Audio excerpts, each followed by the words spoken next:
Shalom and welcome to the Middle East Report. In this program today, we're saying how Israel's war against the genocidal terrorist organization Hamas has sparked a global wave of Jew hatred around the world.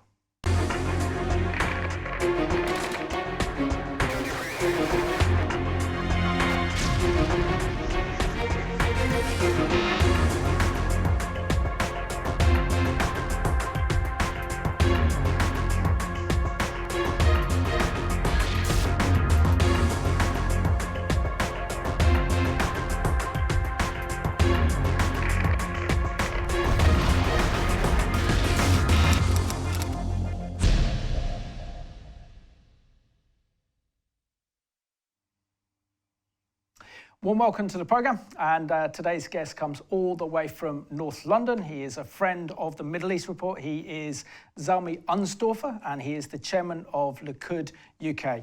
Zalmi, warm welcome back to the Middle East Report, especially as our studios open after months of recording from home because of lockdowns. Good to see you again. Nice to be with you again. Pleasure. And what do you make of this past conflict? So for 11 days, Israelis have had to endure over 4,000 rockets and missiles targeting southern and central Israel, and 70% of Israel's population have come under these Hamas rockets and missiles.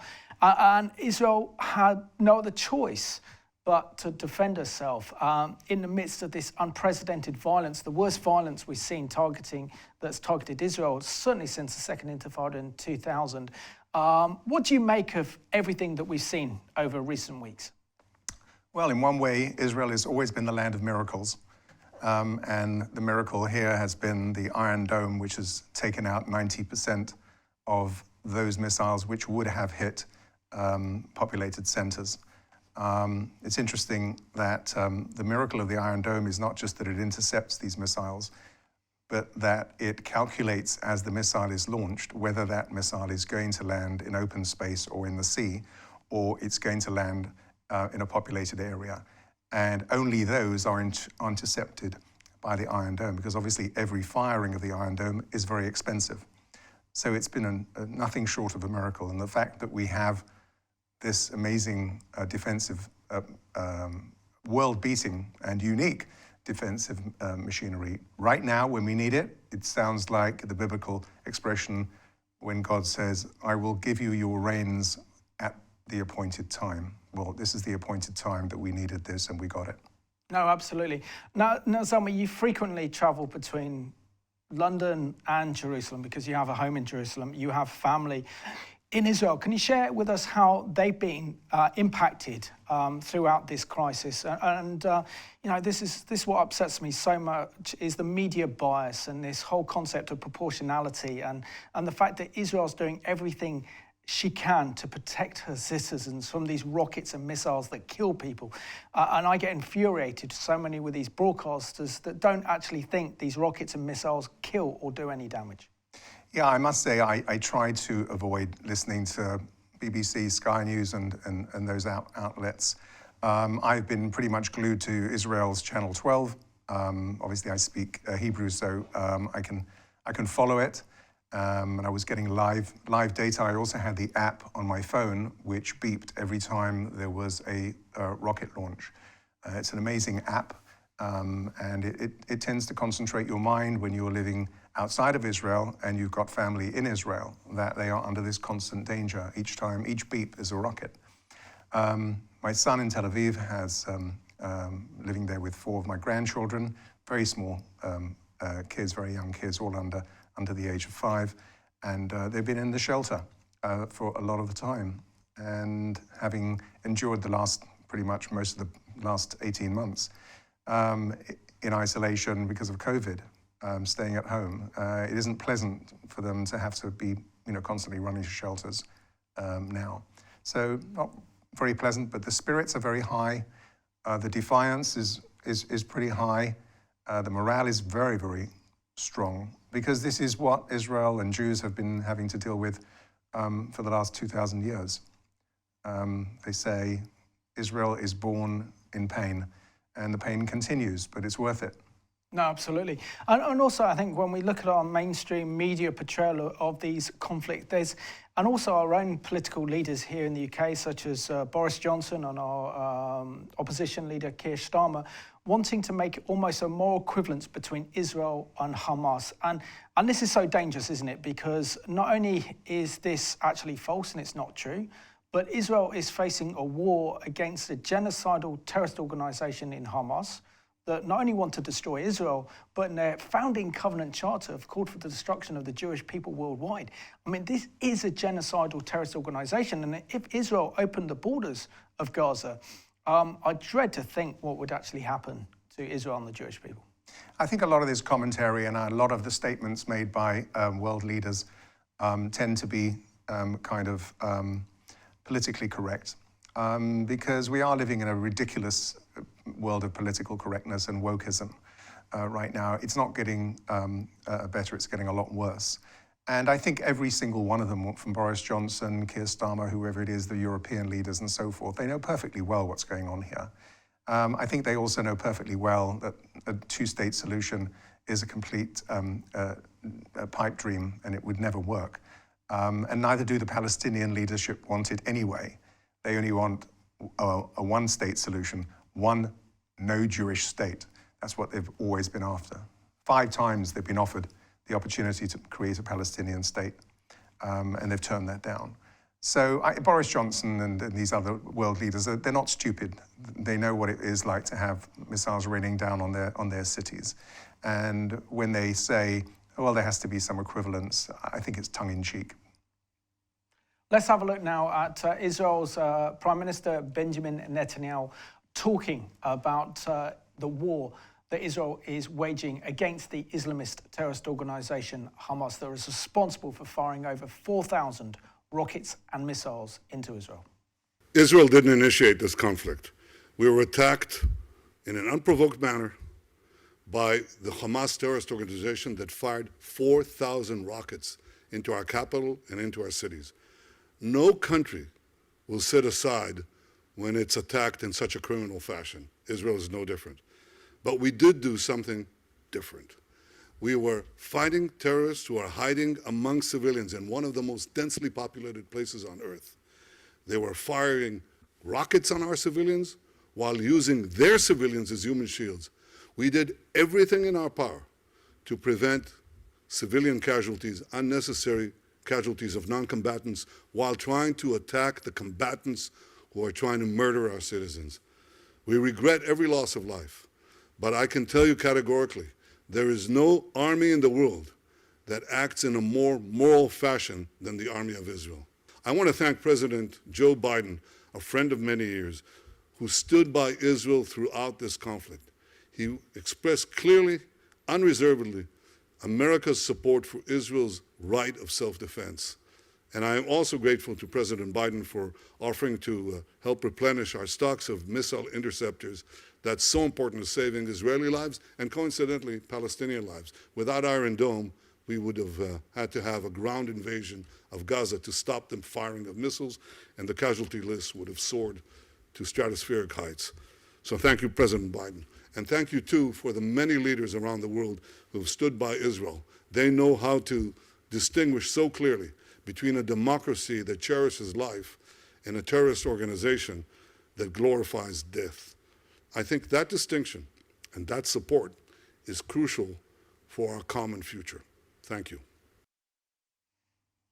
And we thank the Lord that Israel has such a visionary and capable Prime Minister in Benjamin Netanyahu, is able to lead Israel during this moment of crisis.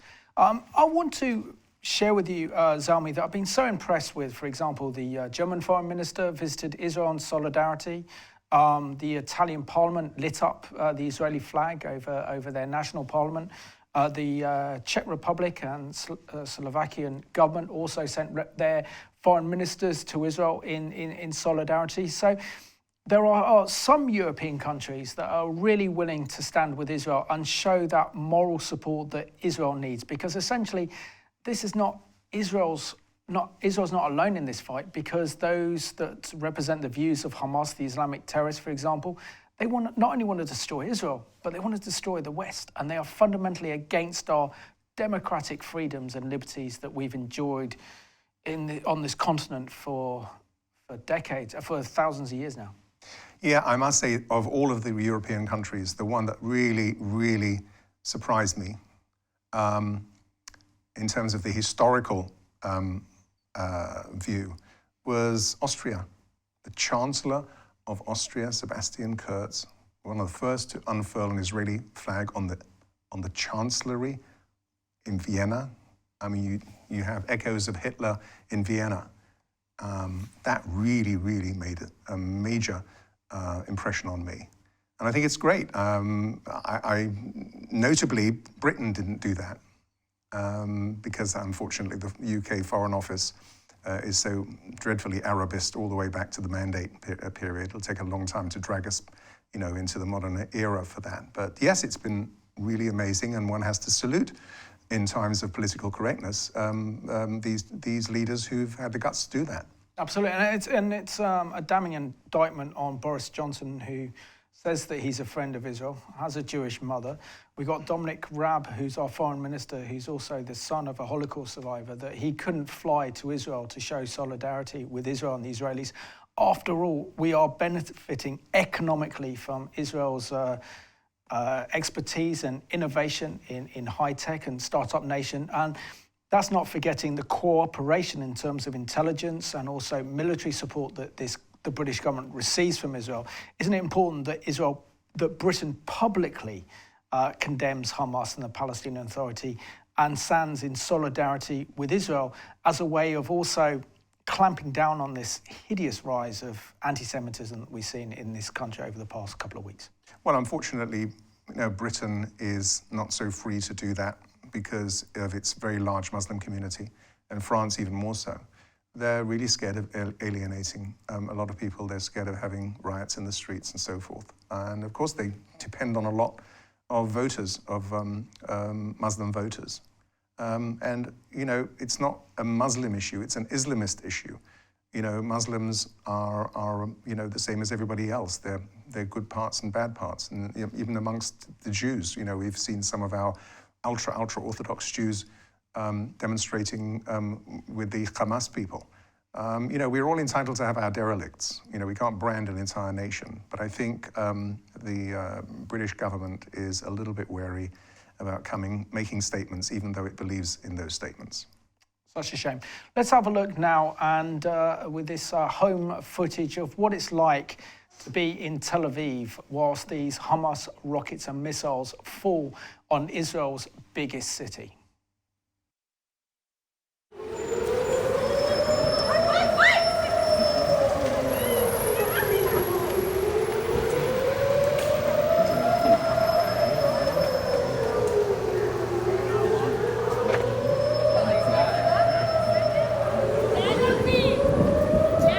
לאן הולכים? תיכנס לפה. לאן?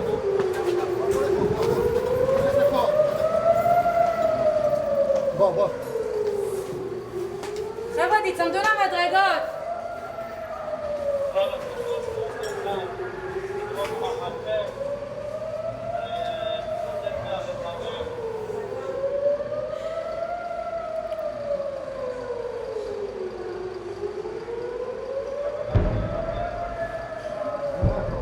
That felt close. That felt really close.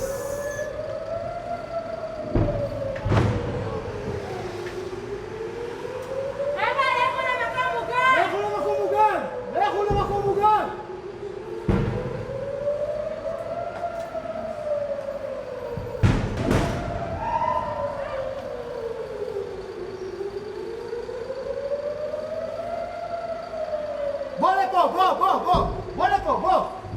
בוא לפה, כנס פה.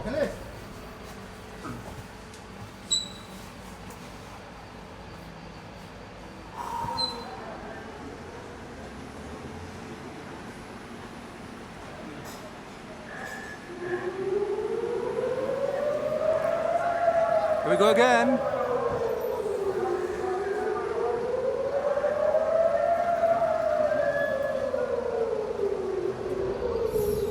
This is the second round of rockets on Tel Aviv. In a span of less than 5 minutes. I just happened to be filming a protest and all hell broke out, so yeah.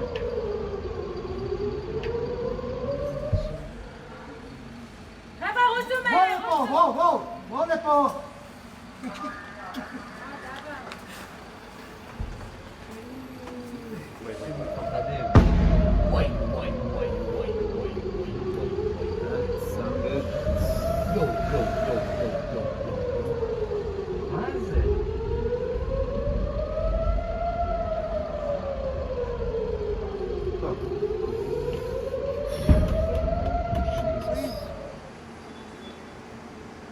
Nobody is moving though. Buses are. Just want to go home. Where's home? Home isn't give a time. You gotta. From here. I would say you wait a couple of minutes. I think we're on Hamas's schedule right now.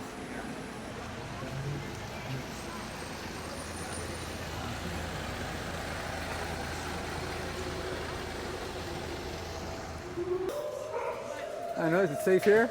I assume?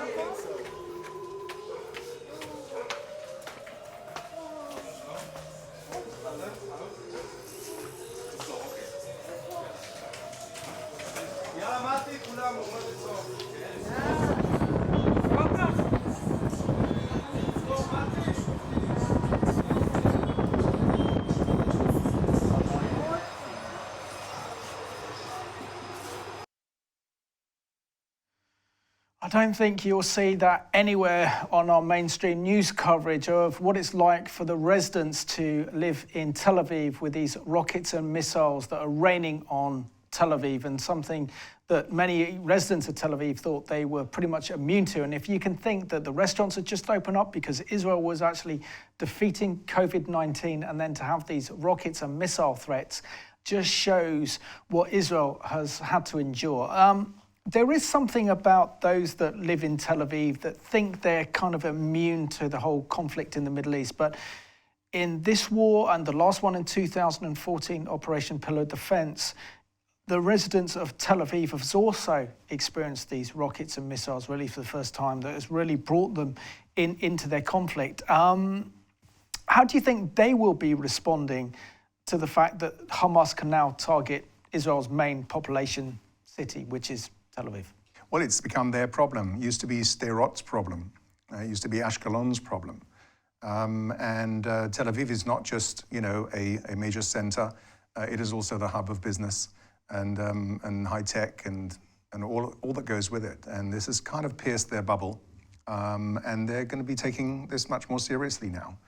I think also after seeing the other side of this 11-day conflict, which was the domestic upheaval and the rioting in mixed Arab-Israeli towns, which had lived harmoniously for decades and decades since the beginning of the state. That also frightens them. In terms of, they can realize that, hey, two-state solution, not such a great idea, because the people who used to be sipping lattes in Tel Aviv while Sderot was being bombed would still talk about two-state solution, and we need just to have peace with the Arabs and so forth, and this pipe dream that has been going on for so many years. I think they're smelling the coffee now. And Zalmi, can you just talk through us this new danger that Israel's faced in this conflict? I mean, we saw a little bit of it back in 2000 when Israeli Arabs had protests, and they joined in solidarity with the Palestinian Authority when they launched their terror campaign against Israel in 2000. But this is really the first time that we've seen Israeli Arabs, which are Israeli citizens, torch and burn down Israeli synagogues, burn down schools, burn down cars, riots in the streets, when knowing the freedoms that Israeli Arabs have are unprecedented in the Middle East. The right to vote, freedom of press, freedom of assembly, and enjoying the full benefits of Israeli citizens. And if they came under the control of, say, Hamas or the Palestinian Authority, they'd probably be murdered by those regimes, wouldn't they? Yes, well, first of all, it's not unique in Israeli history. I mean, when I saw what was happening in Akko and Lod and Bat Yam, harmonious Israeli and Arab, Jewish and Arab coexistence. If anyone was going to be talking about a two-state solution, that should have been the model for it, okay? That it is possible to have a two-state solution. Look at Bat Yam, Akko, and Lod, okay? But by and large, these were young, very young youths who were doing this rioting. And I kept thinking about Hebron, 1929, because in Hebron, 1929, it was the most harmonious, it was before the birth of the state, and Jews and Arabs lived in harmony together. Jewish doctors would cure the Arab citizenry of Hebron, and Arabs would do babysitting for Jewish families, and it was wonderful. And then one day, the Mufti of Jerusalem said, the Jews are going to take over Al-Aqsa. Al-Aqsa is the tinderbox. That's the prime incitement tool that they use. And they said, Al-Aqsa, Al-Aqsa, and the following night, these Arabs came out with mallets and hatchets and machetes and literally slaughtered the Jews of Hebron. I mean, literally, it was a night of slaughter. And so much so that the British Mandate authorities asked the Jews to leave Hebron, and they did leave until 1967. So the same incitement's happening now. It's only incitement, and it's done by the leadership of the PLO. Abbas was trying to avoid an election, which he knew he was going to lose, so he needed to find some way of fomenting unrest and to say, I can't have an election with all this going on, and it just literally spiraled out of control. So it really comes down to incitement, and that's not changed ever since 1929 and probably before. Extraordinary. And this is the same Al-Aqsa Mosque that these so-called Palestinian rioters have been firing fireworks from inside the building in the recent escalation of violence back in April of this year, right? Yeah, correct. It was supposed to be their holiest place, and it was full of rocks and weapons. It's not how you treat a holy place. No, absolutely. So I did an interview with Igal Het, and he is an award-winning Israeli-Canadian documentary filmmaker. He's out in Israel making a film about the Israeli elections. And I caught up with him in this interview to have his insight into the challenges that Israel faced over those 11 days and nights of Hamas's rockets and missiles. And this is his talking about his experience of being in Israel during this time of crisis. Share with us your experience of being in Israel whilst these rockets and missiles have rained down upon Israel by Hamas, the Israeli Arabs turning on Israel, and all the strife and violence we're seeing up on the Temple Mount in Jerusalem. Right. So it's been very challenging here. It's been very challenging on a personal level. I have a lot of family in the south of Israel, and my experience has been very tame towards what they've been going through. In the cities of Ashkelon, Ashdod, Netivot, Beersheba, all over the Sderot, all over the Gaza border, you know, we're talking about thousands of rockets being launched at them at any point. And unlike us here in Tel Aviv, where we did experience rockets being launched at us as well, you know, we have 3 minutes to get to a bomb shelter. At a place like Sderot, they have less than 15 seconds, 30 seconds if they're lucky in a city like Ashkelon. And it's a fairly large city. We're talking about 300,000 people. And these rockets, you know, one of the arguments against Israel this whole week has been that Israel is using disproportional force because it's able to stop the rockets. You know, so basically the underlying theory is not many of you are dying, therefore you shouldn't be responding back. And the thing about these rockets is these rockets are aimed specifically and only at civilian population. You know, the fact that they're not able to kill a lot of Israelis is not for lack of trying on the part of Hamas. They really, really want to kill Israelis. There are hundreds of rockets that have, you know, ended up in kindergarten, in schools, in buildings. So just imagine if Israel didn't have Iron Dome and kids were in the kindergarten and kids were in the schools. Now, I'm not saying that what's happening in Gaza is not horrific. It is. And I feel for the people of Gaza. And honestly, I fully believe that many Israelis do as well. Nobody here wanted this. No Israeli wanted to be in this war. The The entity that did want to be in a war is Hamas.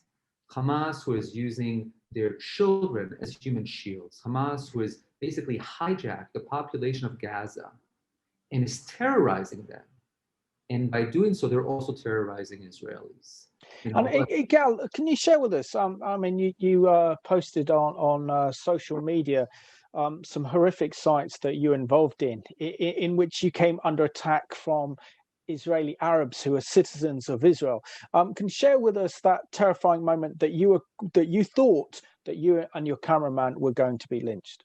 Right. So me and my cameraman Lior Cohen, who I've filmed with Israel all the time, we went to the city of Lod. There were a lot of there was basically an Arab pogrom, an Arab uprising, Arab-Israeli uprising for about 48 hours against the Jewish citizens of that city. It's a mixed city, and they basically burned 10 synagogues.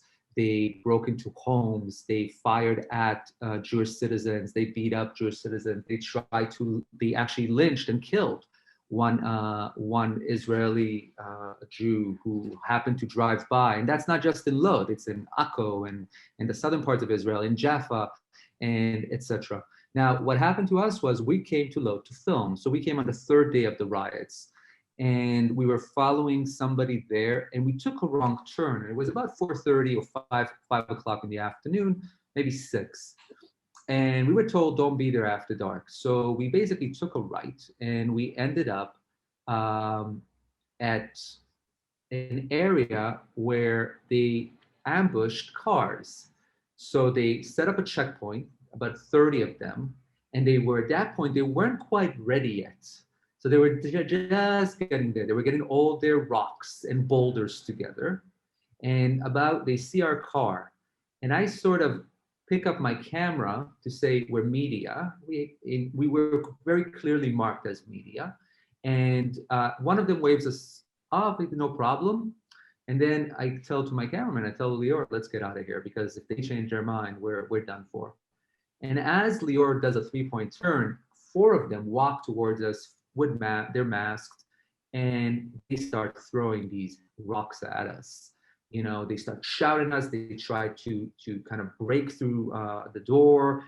They start knocking on the windows.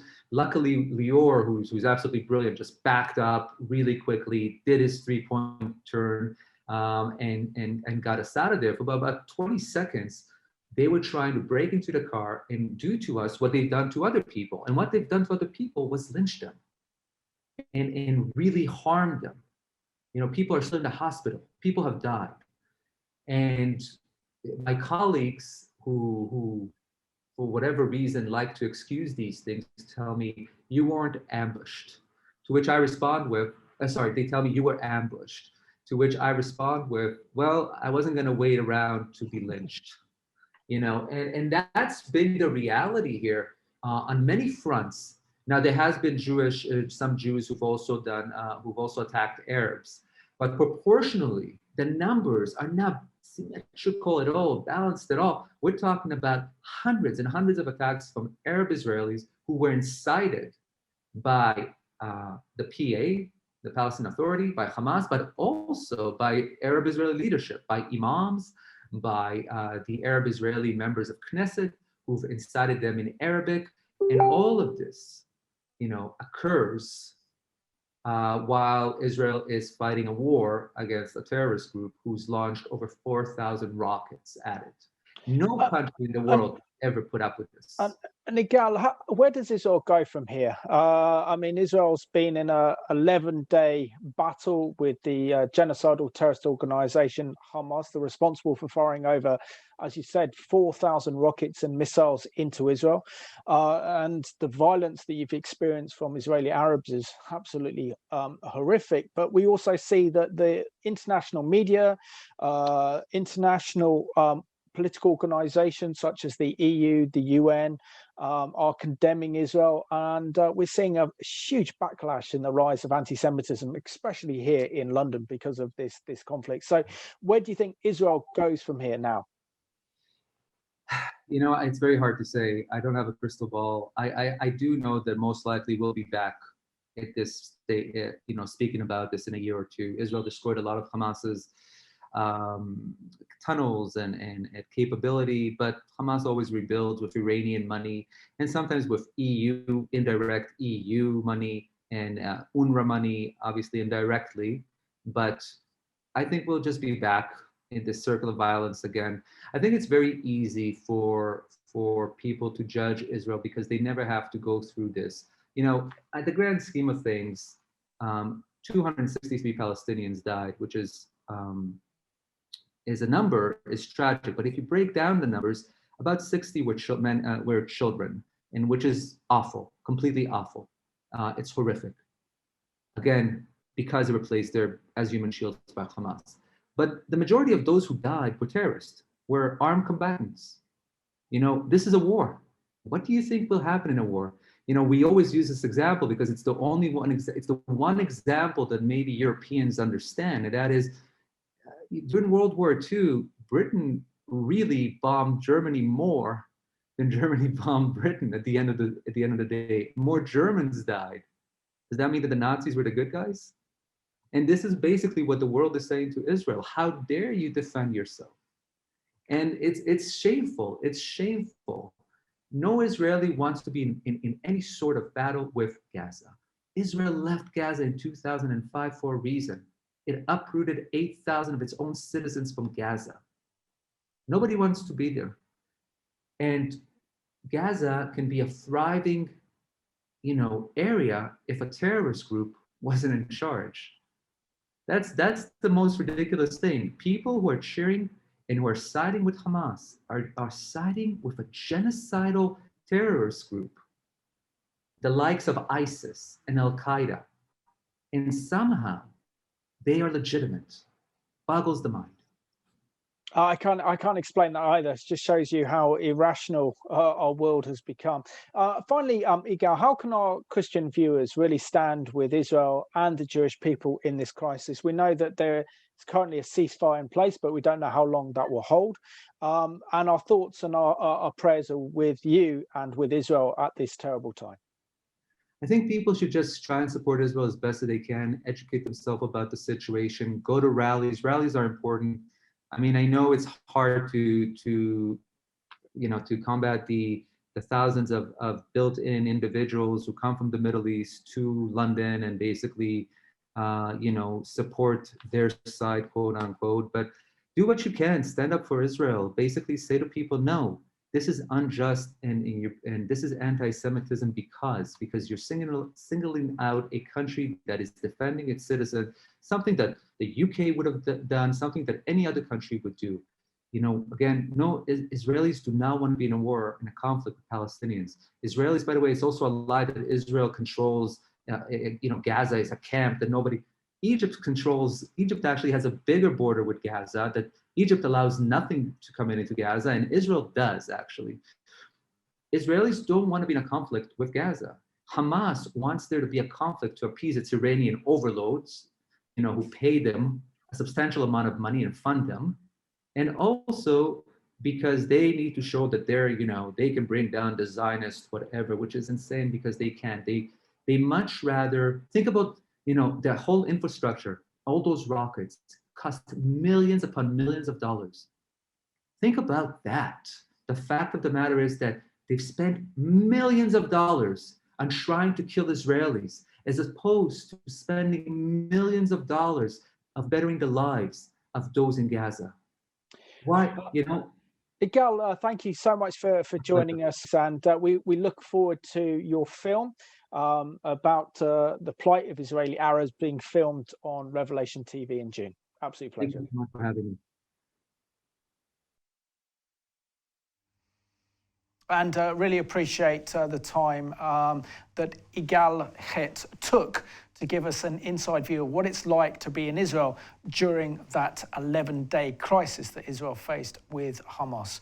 I really like Igal primarily because he's there with his camera. He's actually filming everything that is actually going on.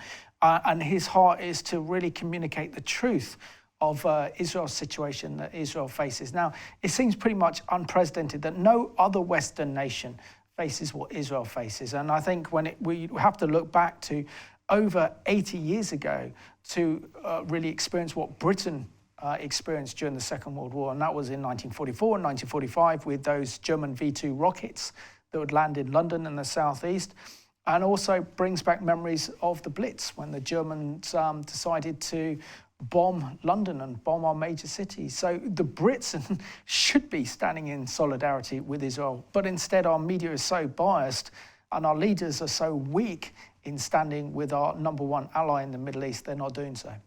Yeah, well, in the entire Blitzkrieg in the war in 1944 was a tiny fraction of the amount of missiles that were fired.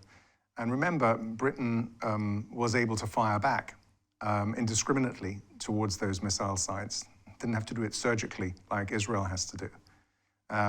The Germans were not hiding behind civilians where they were launching these rockets. They were launching the rockets from, from fields and so forth.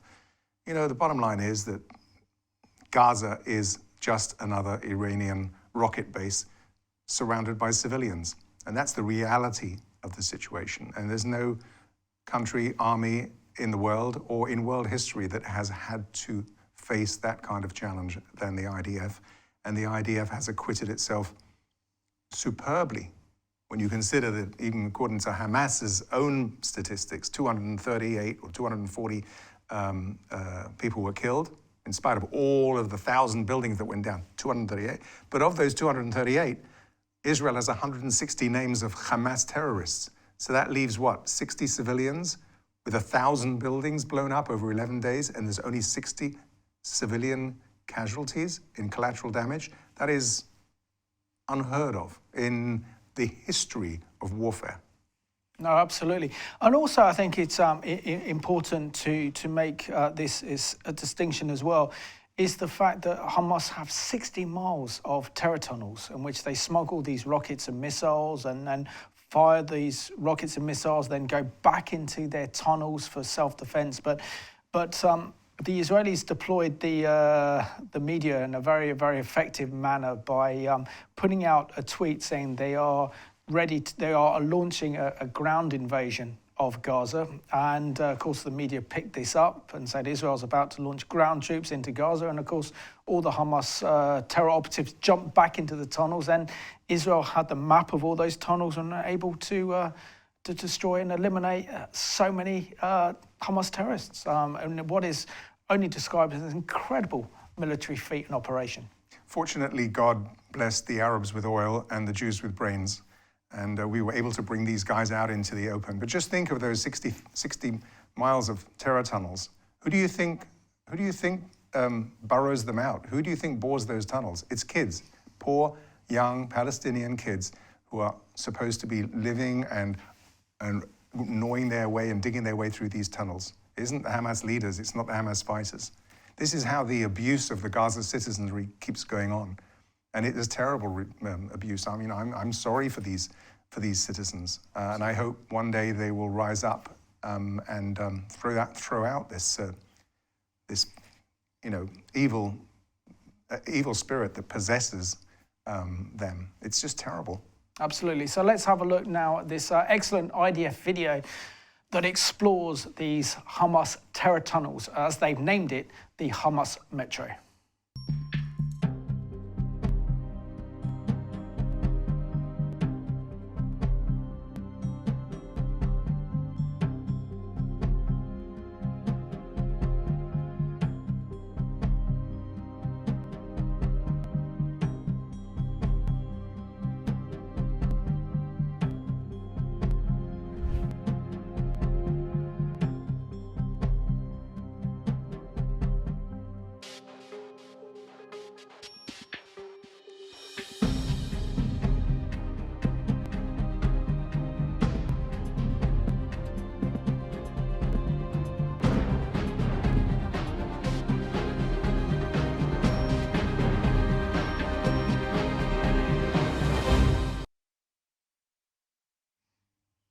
And I think that gives us some understanding of the vast terror tunnel network that Hamas has been using with international aid money instead of building schools and hospitals and roads and job creation. Instead, they're building these terror tunnels, spending monies on rockets and missiles to the detriment of the residents of Gaza. Zalmi, I would love to be... Israel's constantly accused of being an occupying power, and that Israel is occupying Gaza. And I'd like to see Gaza free of its occupation, not from Israel, but from Hamas. What must it be like for the residents of Gaza to live under such an evil Islamic global genocidal terrorist organization? Well, it's not global, thankfully, but it is a genocidal terrorist organization. It is. It's the ultimate abuse. They're just been they are just pawns in the hands of Hamas. You know, we left them beautiful greenhouses, as I said, you know, and they demolished them and turned them into rocket bases. But the same goes for everywhere. You know, in the West Bank, you know, the corruption of Abbas's PLO or Fatah party in the West Bank. It's terrible. You know, there's corruption and there's the most awful abuse of freedoms and so forth. And then you have this ridiculous pay to slay fund, where if some Palestinian kills a Jew, his family have got a lifelong salary given by President Abbas. And he prioritizes that aid above health aid. So when the PLO budget was cut under Trump, the first thing we expected to see was these pay-for-slay funds, salaries to terrorists being cut. No, they cut the health budget first because they needed to kill Jews. This is the whole ethos of the Palestinian movement, and it's murder incorporated, it's corruption, it's and there's never going to be a two-state solution when these people are so corrupt. They're never going to set up a state, even if they wanted to, or even if they were allowed to. Which makes it a shame that President Trump is no longer the occupant in the White House, because he was able to broker peace with Bahrain and the United Arab Emirates without having to go through the Palestinians first. But Zalmi, I have to talk about how this conflict in the Middle East has now been exported around the world, and sadly we've seen an explosion of Jew hatred. And Melanie Phillips described it as unprecedented Jew hatred in this country. In London, when we saw those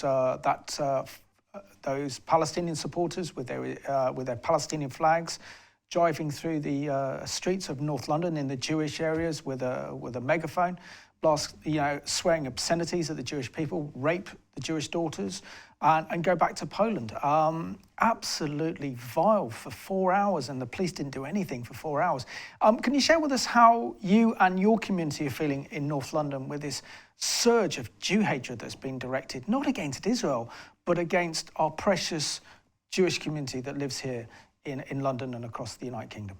Well, I'm slightly different because as the son of a Holocaust survivor who survived Auschwitz, I look at the entire Jewish condition through the prism of the Holocaust. So I don't expect anything other than hatred. Anti-Semitism is the oldest hatred. And the fact is, being a believing person, I believe that anti-Semitism, like everything else in this world, is created by God. It didn't come out of nothing. If it's survived 2,000 years, why is it there? And I believe that without anti-Semitism, there would be no Jews, because we would have all have assimilated. But through the anti-Semitism, we were kept away from intermarriage and literally being subsumed like pretty much every other civilization. So, like everything else in this world, there's good and bad. Sometimes the anti-Semitism gets out of control in pogroms and Holocaust and so forth.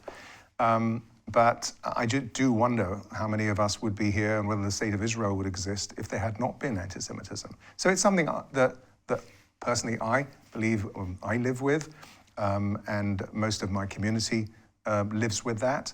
The hotheads which came through town, they're a tiny minority. They came from Luton and Bradford and so forth, and they are Islamists to a T. They're the same kind of guys who spat on British troops in Luton Airport when they came back from Afghanistan. They don't represent Britain. They don't represent the British way. But unfortunately, they are able to break cover under the guise of anti-Zionism.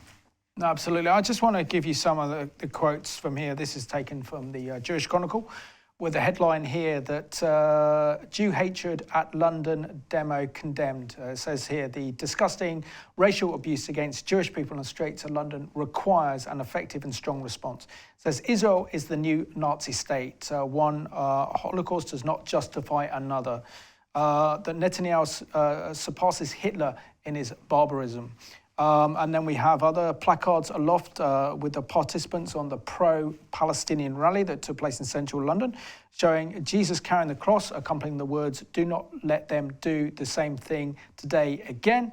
We've seen pictures of the Israeli flag, but the Star of David taken out and replaced by the Nazi swastika. I mean, what surprised me really is that, having seen what happened in Operation Pillar of Defense back in 2014, and that was almost a 5-week conflict in which the Israeli government sent their ground troops in to stop these Hamas rockets and missiles and terror tunnels. And we saw an unprecedented rise of Jew hatred then, and we're seeing it again. It didn't take long for this to spark up. But what does this say about the state of British society? The fact that so many people can take to, I think it's 180,000 at some of these rallies, and it was just nothing but an Israel hate fest where they were turning their attack on the Jewish people. Well, you know, I would ask these people one question, these demonstrators, not the Islamists among them, but the British academics and the students and so forth. I would ask them one question. In 10 years of war in Syria, where well over 500,000 people were killed, civilians, and over 10 million were displaced and are refugees still. And God knows how much of the city was destroyed. Did you ever go out on a single demonstration? I challenge any of these people to show me a picture of them demonstrating against President Assad in all those 10 years. So it is anti-Semitism. It has nothing to do with Israel. Israel is just a cover. It has nothing to do with Gaza or that there should be a Palestinian state. It is pure racial hatred, anti-Semitism. And for those in the academic world, they should be ashamed of themselves. Absolutely. And we have some footage of the pro-Israel demonstrations that took place right next to the Israeli embassy in High Street, Kensington. And this is Phil Lewis, who's a good friend of mine, a good friend of the Middle East Report and Revelation TV, showing his solidarity with Israel and the Jewish people at this time of crisis. And you can see the difference here. There's playing songs, waving the Israeli flags, a completely different atmosphere to those of the pro-Palestinian rallies that we've seen that are full of hatred, that stir up anti-Semitism. And here this is just a show of solidarity and support for Israel and the Israeli embassy and the Israeli ambassador.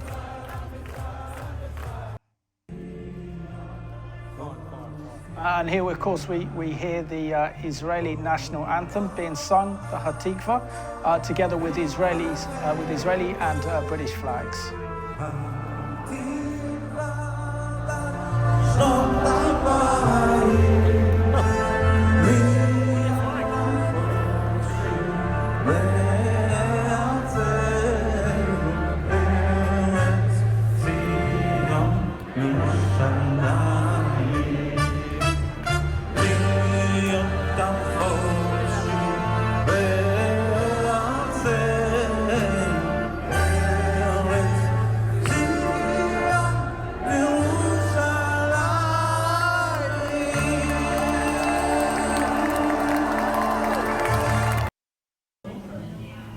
And here we see my friend Phil sitting in a fast food restaurant, and we see there, walking across there, are the pro-Palestinian demonstrators, many of them wearing masks, many of them are wearing hats so you can't see their identity. And my friend Phil was told by the police and the other supporters of Israel not to show any Israeli flags or anything else, or they could face kind of violent attacks. And you can also see a very big police presence following those pro-Palestinian demonstrators. And of course, this is in the streets of London. So thank you so much, Phil Lewis, for that excellent camera video footage of the recent rally that took place in support of Israel, and so great that you could be there. Zalmi, we're coming down to the end of the program, really, and probably the most important question of all, and I've said this constantly every time I've almost been a guest on this program, is what role can Christian Zionists play to stand with Israel? Because sadly, it breaks my heart not only to see the rockets and missiles fall on Israel when the British government had put Israel on the green passport list for British holiday makers to go to Israel without having to quarantine for 2 weeks. Israel was leading the world against the fight against COVID-19, and then the Palestinian Authority and Hamas kick off. And sadly, I don't think many people will want to visit Israel now. So what role can Christians play in defending Israel and the Jewish people? Because after all, you're our brothers and sisters. It's thanks to you, it's thanks to the Jewish people that we have our Messiah, that we have the prophets, that we have the law.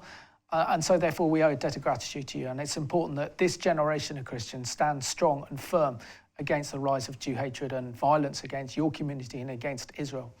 I think you are already doing worldwide an amazing job.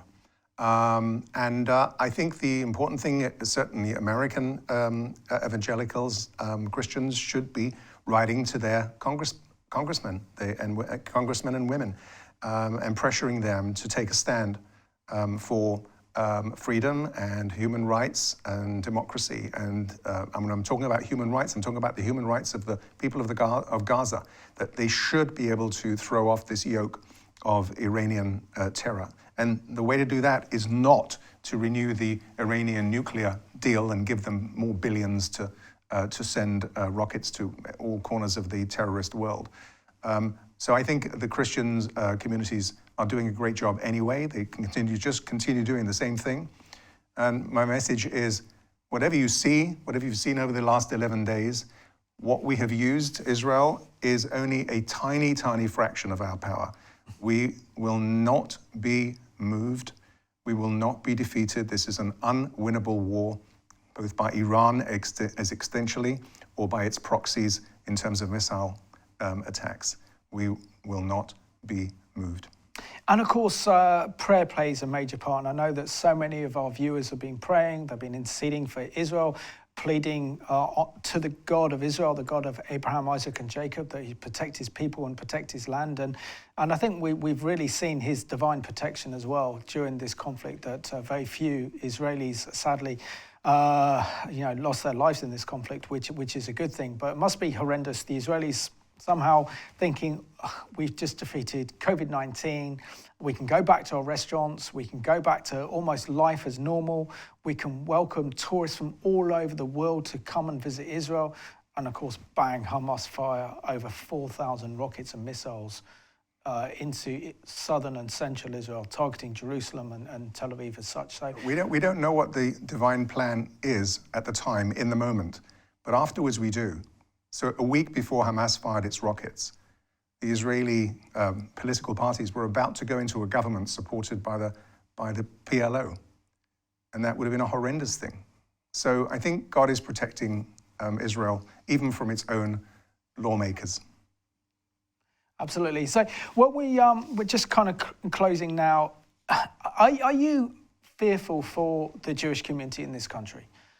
Considering that many of the Islamists want to target Jewish people that have been here since, who was it? It was Cromwell invited the Jewish people back after King Edward I exiled the Jewish people.